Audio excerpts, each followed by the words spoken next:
35 degrees at 518. Jack Sunday here on the Drive Time News Hour, and want to introduce you to Carrisa Raenne. Carrisa is with Fargo Cast Public Health. She's on the Homeless Street Outreach Team and joins us now. And Carrisa, welcome to the Drive Time News Hour.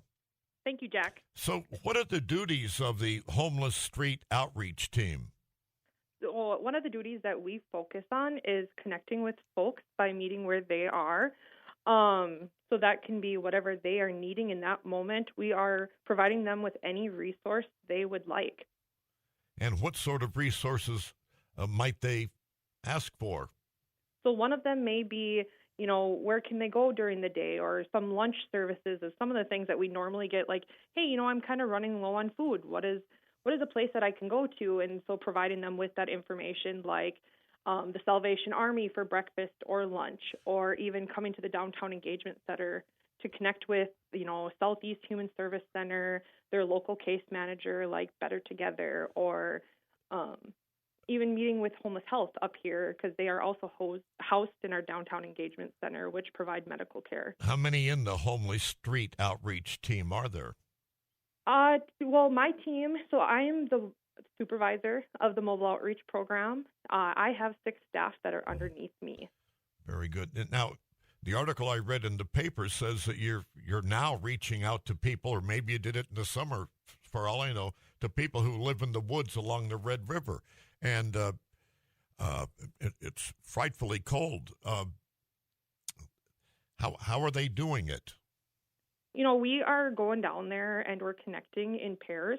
So it's me and my team normally that are going down there, and other outreach workers around the Fargo-Moorhead area as well, connecting with those folks. But yes, to answer that earlier too, we have been doing this all summer long as well, and making sure that these folks are needing, or we're providing them with those resources that they may need. And what do you find out as to why they are there?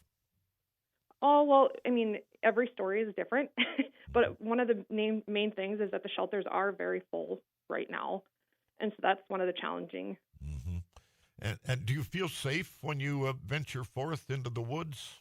Yes, I do feel safe. Like I said earlier, we do travel in pairs, and we do read the environment. And so, how often do you see them? Are there people that you saw in the summer that you're still seeing in the winter? On that moment, I really am not quite sure. I meet a lot of different people every single day.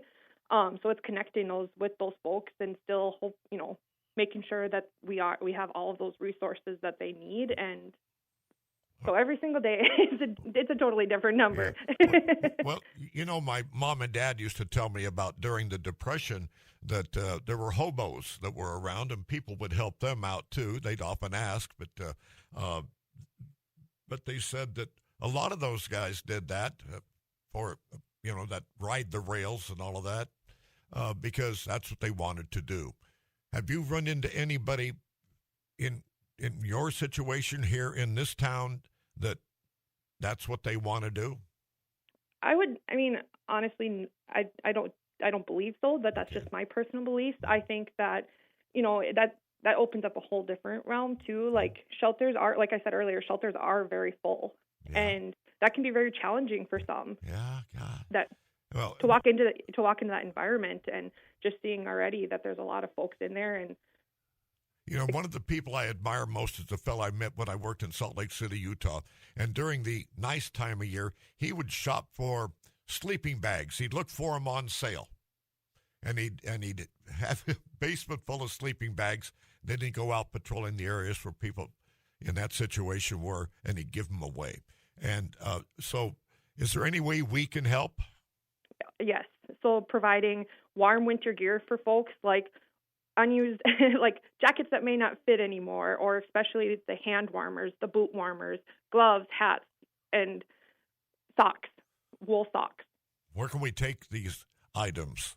To the Downtown Engagement Center, which is at the 222 4th Street North, or also at our Gladys Ray shelter. Okay. One other question, my last question, and we have like a half a minute. If you find someone who is ill or really, truly suffering from the cold, frostbite, what would you do for them? I would connect them starting off with our homeless health that I said is here in our downtown engagement center, otherwise to the local ER. Well, thank you for your service to mankind.